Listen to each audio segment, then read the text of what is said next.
Masama ba talagang humingi ng sign galing sa Diyos? Marami kasi sa atin, pag nagdadasal, nagtatanong sa Diyos, Lord, hihiwalayan ko na ba ang aking asawa? Ang tigas ng ulo, ilang beses ko nang pinatawad, ganyan pa rin. Palagi ako sinasaktan. Give me a sign, O Lord, kung tama bang desisyon ko na bibitiw na ako sa Kanya. May iba din nagtatanong, Lord, mag-i-stay pa ba ako sa aking trabaho? Give me a sign. Kasi binibigyan ako ng hard time ng aking mga katrabaho. Ito ba talaga ang trabaho na para sa akin? O merong iba na mas makakabuti para sa akin? Lord, give me a sign na tama ba ang kukunin kong kurso? Lord, ito ba ang tamang negosyo para sa akin? Give me a sign. Kung babalikan po natin ang ating narinig na ebanghelyo ngayon, para bang sinasabi ng Diyos na mali, masama ang humingi ng sign sa Kanya.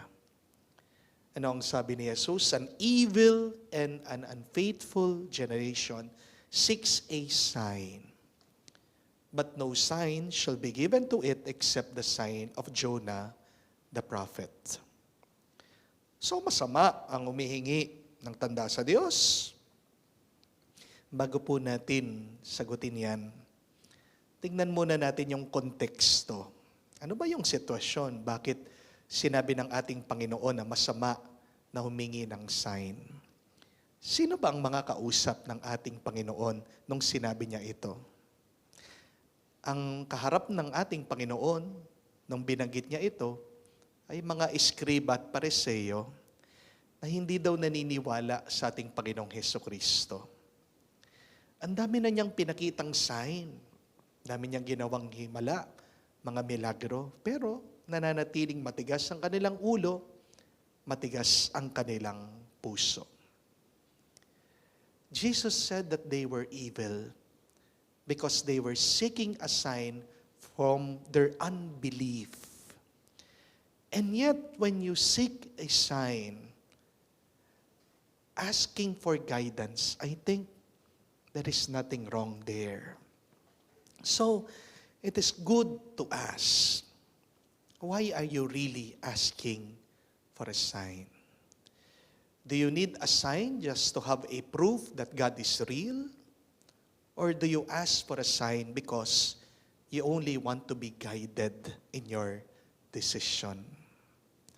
Kung talagang masama ang humihingi ng tanda sa Diyos, dapat hindi na sinabi ng ating Panginoon ito, na mga naniniwala sa Kanya ay makikitang may kaakibat na tanda sa kanilang mga ginagawa. Did you remember that before the Lord sent His apostles, He said that you will be accompanied by signs. Kahit na kayo'y humawak na mga ahas, hindi kayo malalason, walang kamandag ang papasok sa inyong mga katawan, kayo'y makakapagpaalis ng mga demonyo, at makakapagsalita kayo ng iba't ibang wika o lengguwahe. At kung maalala nyo din, sabi ni Jesus sa Ebanghelyo ni San Juan, na kung hindi daw naniniwala ang mga ibang tao sa kanya sinasabi, pwedeng maniwala naman sila sa tanda ng kanyang mga ginagawa. So, there is nothing wrong when we ask God for a sign. Just be sure that when you ask God for it, that you would be sincere. At sana, kapag humihingi tayo ng tanda sa Diyos, may pagpapakumbaba tayong tumanggap dito. Do not use these signs. Do not use asking a sign from God to manipulate God to what you want. Halimbawa, meron pong isang babae, sinabihan niya yung kanyang boyfriend, alam mo, love kita. Anong sabi ng lalaki? Talaga? Sige nga, patunayan mo, makisiping ka sa akin. If you really love me, then prove it. Give me a sign. Let us go to the motel together. Tingnan nyo na, minsan, yung paghingi ng tanda ay isang paraan para makuha mo yung sa iyo. Kung talagang humihingi ka ng guidance, sign sa Diyos, kung ano man yung ipakita niya sa iyo, tatanggapin mo at susundan mo. Di po ba? Halimbawa, yung isang lalaki din, minsan gulong-gulo po siya. Hindi niya alam kung anong gagawin niya sa kanyang buhay. Kaya napadasal siya sa Diyos. Sabi niya, Lord, ano bang gagawin ko? Ano bang pipiliin ko? Para ba ako sa pagpapari? O para ba ako sa pag-aasawa? At habang nagdadasal daw siya, nakakita siya ng piso. Isang barya. At sabi niya, Lord, tatapon ko itong piso. Mag-flip coin ako. Pag bumagsak, lumitaw, ay kara. Ibig sabihin, mag-aasawa ako. Pag bumagsak, lumitaw, ay krus, magpapari ako. Lord, please help me. So, he flipped the coin, tinapon po niya, bumagsak, anong lumitaw?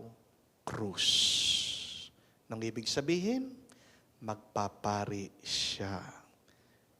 Pero kinuha po ulit nung lalaki, sabi niya, Lord, trial lang yun, sabi niya. Nung ibig sabihin, na meron talaga siyang gusto. Pinipilit lang niya yung Diyos doon sa gusto niya. Di ba? Ganyan tayo. Mihingi tayo ng sign sa Diyos, pero may desisyon na tayo. May pinili na tayo. Kung ganyan ka rin naman hihingi ng sign sa Diyos, wag na. Kasi nagkakasala ka lang. Hindi po ba? If you're trying to control and manipulate God for what you want, then that is not humility. That is pride. You are sinning when you disobey what God wants. May pinapakita ng tanda ang Diyos sa'yo. Tigas ng ulo mo. Kasalanan yan, kapatid. Pero nung kabanalan, ay yung pag pinakita ng Diyos sa'yo, ikaw ay magpapakumbaba, ikaw ay susunod, ikaw ay magiging tapat sa kanyang kagustuhan.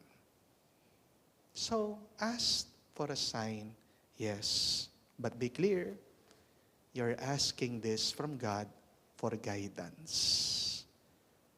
What sign do you ask from the Lord? Are you ready to receive this sign?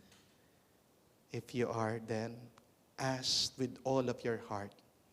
But be sure that when God reveals to you His will, be ready to follow. And do not worry.